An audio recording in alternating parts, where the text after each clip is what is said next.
They should pray for their safety. They should pray that these families will be able to stay together, because in these chronically desperate situations where masses of people are fleeing, families can get lost and little ones can get hurt. So we need to pray for these families, that they'll be able to stay together. This week on Christian World News, a tiny community of Christians hides in desperation as Turkish and Syrian forces hunt them down. Plus, this American pastor could spend the rest of his life in a Turkish prison. His defenders say his only crime is preaching the gospel in Turkey. And how Hollywood is turning to faith. The movie industry finds success with films that appeal to Christians.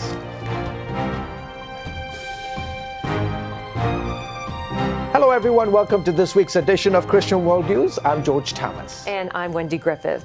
Well, in Syria, many Christians, all of them former Muslims, feared a genocide as they saw radical Islamic troops marching towards their city. Very, very scary situation indeed. Afrin had become a safe haven for some 250 Christian families fleeing the fighting in Syria. CBN's Chris Mitchell talked with one humanitarian aid worker who helped them escape when it became too dangerous to stay.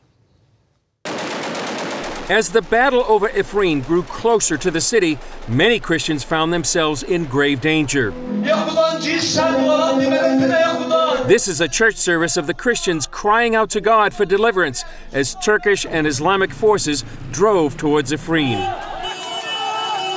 Charmaine Heading, the founder of the Shai Fund, helping the persecuted church in the Middle East, kept in touch with many of these Christians. A lot of information was coming to them that when these different people who came in who support this radical Islamic ideology that we've seen with ISIS and Al-Qaeda, that they would behead the Christians and they would kill them. And because many of these Christians were originally Muslim background believers, they were particularly going to be targeted. CBN News has also learned of an added danger. Jihadists broke into the church, found pictures of some believers, and distributed them. They're now hunting them down door to door. They say our situation is very dangerous and we don't know what to do because they found photos in the church building, and he said they are searching for the believers now in Afrin. So he's the man, he's crying, he don't know what to do, so we need to really pray that God to protect them. Heading says most of the Christian families have found safe haven, but says the church in the West needs to pray for its fellow believers in distress. They should pray for their safety. They should pray that these families will be able to stay together, because in these chronically desperate situations where masses of people are fleeing, families can get lost and little ones can get hurt. So we need to pray for these families, that they'll be able to stay together. Kamal Sito of the Society for Threatened Peoples told CBN News the West needs to help. USA Christian have to help Kurds in North Syria, as well in Turkey, Iraq and Iran. It's very, very important to support Kurdish people in this situation, to protect Kurds, because we need Kurds as allies in the fighting against radical idea in Middle East. Heading says what is taking place in Afrin is ethnic cleansing on a massive scale. We know from what the statements that they've made that they want to get rid of the people in this area and bring in other people from Syria. So it's a population displacement. Following the battle over Afrin, many Middle East observers feel Turkey and these Islamic groups will continue to expand and try to conquer more territory. Chris Mitchell, CBN News, Jerusalem. Thanks, Chris. And George, you spoke with an evangelical pastor from Afrin this week. Yeah. What does he say is happening? Well, you know, this is predominantly a Kurdish enclave in the northeastern part of Syria, which has, Wendy, for the most part of the last 8 years, has been free of the civil war that has gripped this nation. What he fears is that the Turkish and the Islamic forces are specifically targeting Kurds. Now, obviously, those Kurds, like Chris mentioned, those Kurds who have decided to abandon Islam and accept Jesus Christ as their savior, face even more threats and persecution. But clearly what the Kurds in this community fear is that they are being hunted down. They will be persecuted. They will be harassed. And in situations like this week, Turkish forces went into various university dorms and were looking for Kurds specifically. What does the future hold for them? It's dangerous. I mean, it's uncertain whether the Assyrians, whether these Kurds will come back to Afrin is unknown, because they don't know if they will be safe. Wow. We've got to pray for them. Absolutely. Thanks, George. You're welcome. American pastor Andrew Brunson could spend the rest of his life in a Turkish prison. Last week, a court approved a 62-count indictment against him. The American Center for Law and Justice, who's helping the Turkish lawyer, says the charges effectively make sharing the gospel an act of terrorism. CBN's Emily Jones spoke with ACLJ senior counsel Cece Heel about the case. Turkey has literally taken the position that Christianization is terrorism. So they have no specific evidence that Pastor Brunson committed any crime. The fact specifically that he's a Christian and a Christian pastor is what they are equating as terrorism and the crimes that he has committed. But how do the charges make spreading the gospel a terrorist act? Well, they use terms like he acted as an agent of unconventional warfare while under the mask of being an evangelical church pastor. And some of those activities that they claim are terrorist acts are humanitarian aid, education, and training. And why are they targeting this Christian pastor? I believe that after the failed coup attempt in July of 2015, that President Erdogan, or 2016, sorry, President Erdogan basically had a purge, getting rid of anyone that he deemed was not on his side, of course, which would include Christians when it's entirely Muslim country. And Pastor Brunson was one of the Christians that was snatched up in this purge. Most of the Christian pastors had been deported, and Pastor Brunson was not. He was held and has been held since October 7th of 2016. And some say the pastor is a political hostage or pawn of the Turkish government. What are your thoughts on that? Yes, I wholly agree, because President Erdogan himself came out at the end of last year and demanded a swap between Pastor Brunson and the cleric Fethullah Gulen, who is living in Pennsylvania.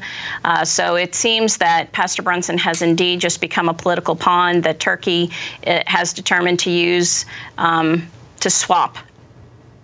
And we know that before he was arrested, he was actually living in Turkey for 23 years. What was he doing before that? What was he doing in Turkey? He's been a pastor for 23 years in Turkey, in Izmir, Turkey, pastoring the Izmir Resurrection Church. He's never had a problem before with any of the authorities for 23 years, has lived peacefully there. And it was only after the failed coup attempt that things started to change there. Thank you, Emily. A Nigerian Christian girl named Leah Sharibu is reportedly being held captive by Islamic terrorists because she refused to renounce her faith in Jesus Christ. This week, the terror group Boko Haram returned most of the 110 girls abducted from a school in northeastern Nigeria last month. The majority of those released here in the video you can see there were Muslims. Sharibu's father said the terrorists tried to convert his daughter, but she refused to renounce Christ.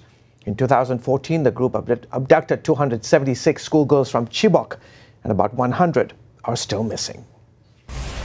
Coming up, we give you an inside look at the new film, Paul, Apostle of Christ. See how this retelling of a classic Bible account is already touching lives. Prayer is a communication with God. It's a powerful exchange between God and man. We're going to answer many of your questions in Answered Prayer, how to pray effectively and see God work in your life. In Pat Robertson's latest DVD, Answered Prayer, you'll learn the biblical principles of prayer and how to get your prayers answered. And hear miraculous stories of answers to prayer from Pat's own faith-filled journey. We share some of the lessons that I've learned along the way. Plus, you'll see dramatic, true stories of life-changing answers to prayer. God proves himself time and time again. He's in the room with us, answering people's prayers. I think I survived because God has a bigger plan for my life. The doctor was just like, I've never seen anything like this before. He hears your prayers. I never saw this coming. Every great work of God is preceded by prayer. Answered Prayer. How to pray effectively and see God work in your life. Call now or go to cbn.com. Hello, I'm Terry Newsom. Did you know there are more than 148 million orphans in the world today? 148 million. But it was 3 little girls that taught me about the plight of orphans. My husband and I spent nearly a month immersed in the daily activities of a Ukrainian orphanage as we waited to adopt 3 sisters. I saw firsthand the utter loneliness, the pain of rejection, and the overwhelming desire to be loved. That experience changed me forever. And out of it grew a ministry from my heart called Orphans Promise. Today, we're helping orphans and vulnerable children in more than 50 countries worldwide. Thousands of children are now in safe homes. They're being educated, and they're learning life skills. I'm asking you to join with me and become family to these children. Will you call the number on your screen right now? Because every child deserves a chance to be happy. And welcome back to Christian World News. The film, I Can Only Imagine, became a surprise hit at the box office opening weekend. The movie about Bart Millard, lead singer of the band Mercy Me, and the story behind his best-selling Christian single, I Can Only Imagine. CBN's Ephraim Graham spoke with Millard and director Andy Irwin about the message behind the film's success. Joining us now with a look at the film's success is Bart Millard and director Andy Irwin. Thank you both for joining us. So Bart, let's begin. I Can Only Imagine is based on a true story. Can you tell us real quick about the inspiration behind the song? Yeah, I grew up in a broken home. Parents divorced when I was 3. Lived with my dad from about 3rd grade on. My mom remarried, moved away, and he was incredibly abusive, to say the least. And so it was a tough childhood. And my freshman year in high school, he was diagnosed with cancer, and I was given a front row to see my dad go from being a monster to a man that was desperately in love with Jesus. And by the time he passed away my freshman year in college, he was not only my best friend, but he was the godliest man I've ever known. And leaving the gravesite, my grandmother said, I can only imagine what your dad's seeing right now. And I became obsessed with heaven, him being a better place. As a 19-year-old, it was an all-time low. I'm looking for the cellar door, just trying to figure out a way to get out. And here this phrase is. And so I used to write the phrase on everything I can get my hands on, thinking about him being better off. And if I was on hold on the phone, I would write it down. My grandmother thought I was practicing my autograph half the time, but it was me just writing I Can Only Imagine down. And what would you say the main message of the film, considering that remarkable transformation that happens, what would you say the main message of the film is? You know, the main message of the film is the same thing as the song. You know, when you know, John and my brother John and I decided to take on the movie, we said, you know, Bart, what does this song deliver? And he says, is a rush of hope. I mean, in fact, if you look in the dictionary and look up the word hope, it says the song I Can Only Imagine is the definition. So, you know, we knew that we had to do a movie that kind of delivered that same emotional transformation. And I think it is. And I think people are craving hope right now and redemption and saying nobody's beyond redemption. And to look at the numbers for the weekend and this audience that we love to serve, that we are part of the audience, to see them show up. 17.1 million opening weekend, that's double what anybody had in their wildest dreams. Thank you both, gentlemen. We appreciate your time. Thank you. And I saw it opening night, and I can tell you it is a fantastic movie. Well, Dennis Quaid, who is excellent in the part of Bart's dad, says the story inspired him to write his own Christian song. And you can see Dennis Quaid perform this song and read about his faith journey on our website, cbnnews.com. Well, outside of Jesus, Paul is arguably the most important figure of the New Testament. Now, his story is hitting the big screen just as the Christian world begins Holy Week. Recently, Ephraim had the chance to sit down with the film stars and director. Keep your voice down! I'm thrown into prison on conspiracy. Set during a time of Christian persecution in Rome, Paul, apostle of Christ, focuses on his final days in prison. James Faulkner plays the role of Paul. My life did not begin with hate.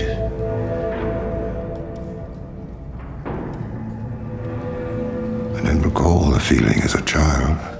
Looking at Paul, he has an amazing arc in Scripture. He goes from being a persecutor to being persecuted. Yeah. How important was... Wow. Extraordinary. Mm-hmm. That whole story is extraordinary. And in a sense, I'm prepared to play Paul because I have played so many villains, I guess.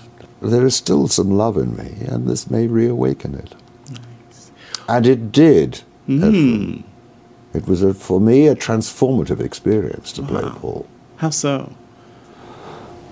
You cannot say those words without believing them. You cannot say those words without it changing you. We cannot repay evil for evil.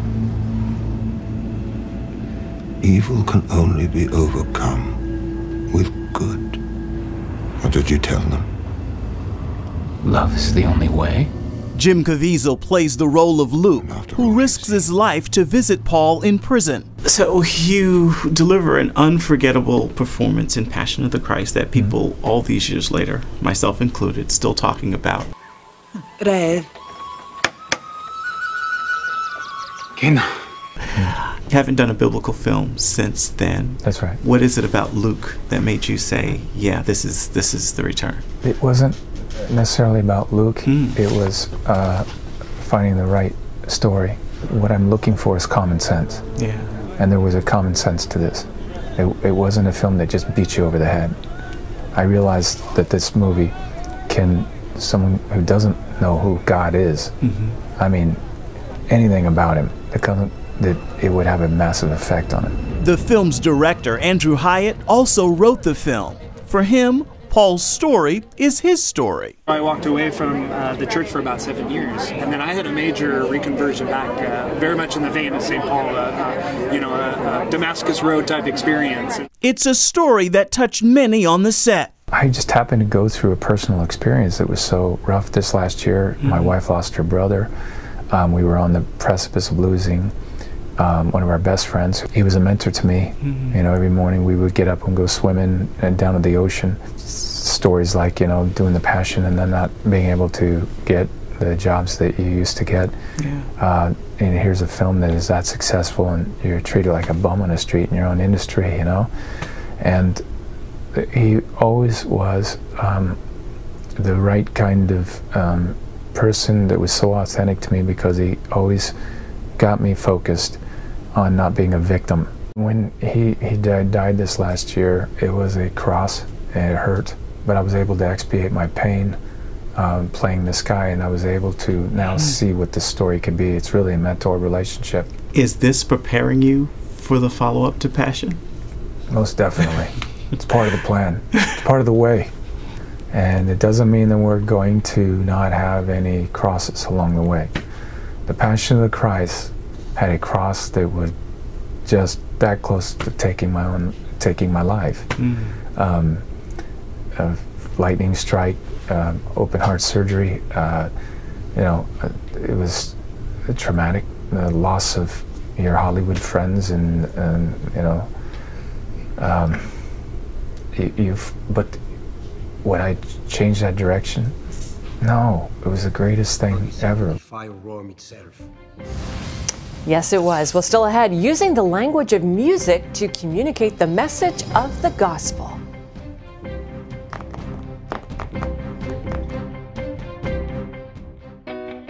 Parents, the Superbook Bible app is a great way to get your child reading the Bible, because in today's busy world, we can use some help. The free Superbook Bible app has fun stuff your kids will love. They'll have a blast learning the Bible, playing great games, watching cool videos, discovering heroes in the Bible. They'll have fun while they learn God's Word. The Superbook Kids Bible app, available now. Life. It's meant to be lived fully. Jesus said it. I came to give you life. Life to the fullest. Life in your family. Life in your finances. Life in your body, mind, and spirit. Life in your everyday.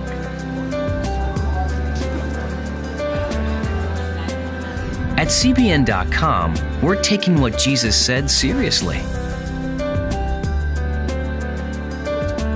We're here to help you discover life. Life. Live it fully. CBN.com.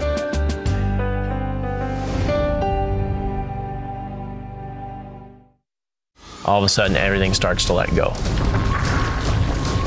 The ledge and everything. Right when I realized that I was buried, I knew I was going to die. So I just cried out to God, said, God, what do I do? And I heard him just as loud as you're talking to me, go find your brother.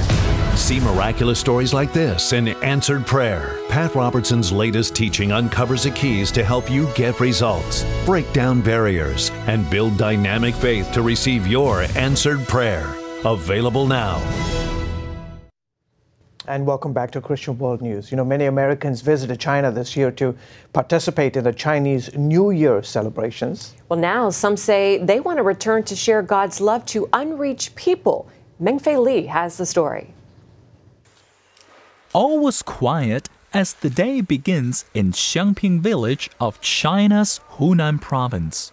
In many houses like this one, the floors are spotless. Chairs and tables are put away. Delicious dishes of food are on the table. This is a big day for the locals. They are thrilled about receiving special guests. Christian musician Josh Martin traveled all the way from America to this small village. He teamed up with other international musicians to spend a few days here teaching singing and bringing joy to these lovely children. For Josh, this is not his first time in China. The country has a special place in his heart. I originally moved to China in 2003, and I've lived there on and off for about 8 years. It's an amazing place, and I love the very rich, old culture.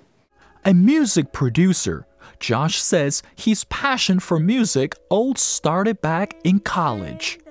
He felt God gifted him with musical talents, and Jesus could use him to advance his kingdom. Present in my earliest memories was singing with my family. Music has affected and directed my life like few other things have. Josh developed bigger goals, a music project for Chinese children. I chose to do this album a cappella because there's something so special about this instrument, the human voice. A cappella is so pure and it's incredibly unique. And here in China, it's really cutting edge because there's very little a cappella music. It's been fascinating to just sit back and watch God open doors. When he first met these kids, Josh felt deeply in love with them. Over time, Josh felt something special towards them. Currently in Asia, there are about 87 million orphans. Every 18 seconds, somewhere in the world, a child becomes an orphan. These are children who are often forgotten by society, many of whom will never know the warmth of a parent's embrace.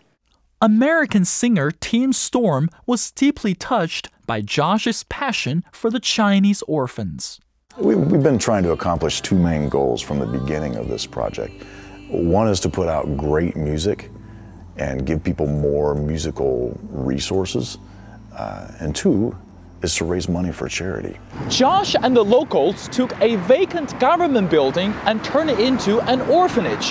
That's because Josh felt God wanted him to give these kids more than just food and financial support, the love of Jesus Christ.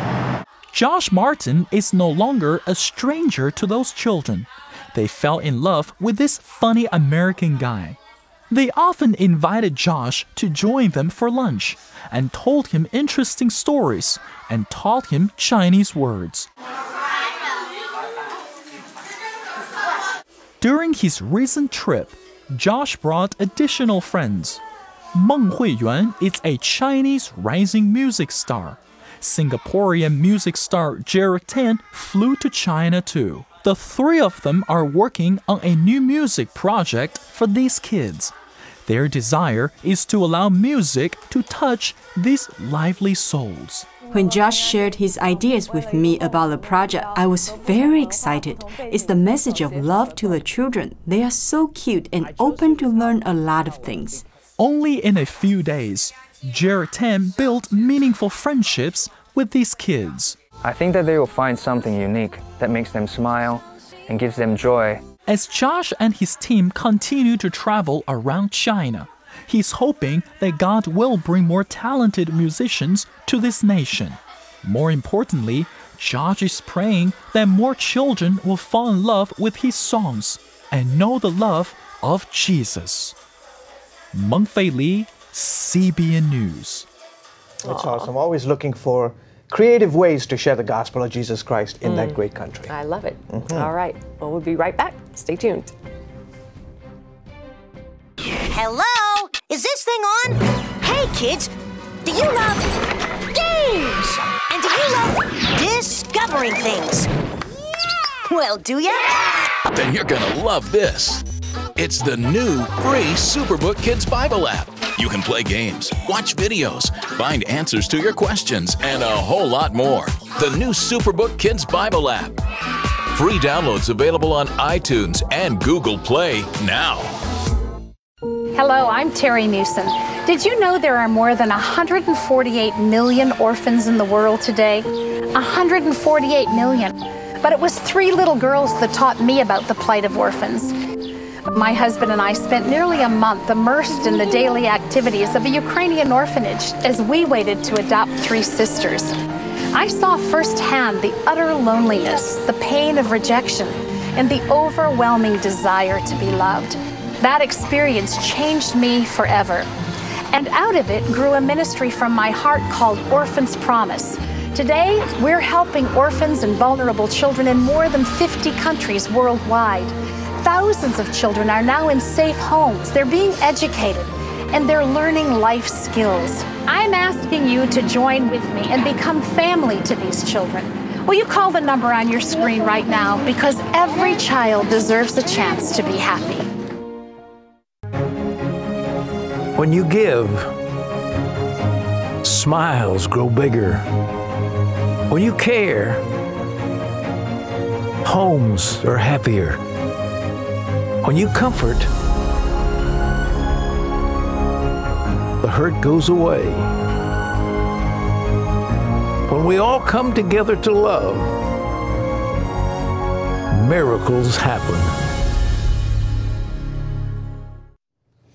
Operation Blessing is still working to help people in Puerto Rico recover from the devastation of Hurricane Maria. The storm swept the country 6 months ago now.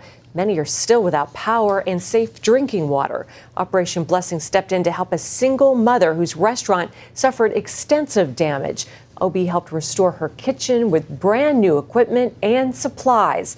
And OB is helping provide safe water for school children and families. They still have a long way to go, George, but they are on the mend. That's right. And Operation Blessing is right there to help them. Folks. Hey, follow us on Twitter. And Facebook. Yeah. And Wendy Instagram. GCBN. And George Thomas reporting. Well, folks, that's it for this week. Until next week, from all of us here, goodbye and God bless you.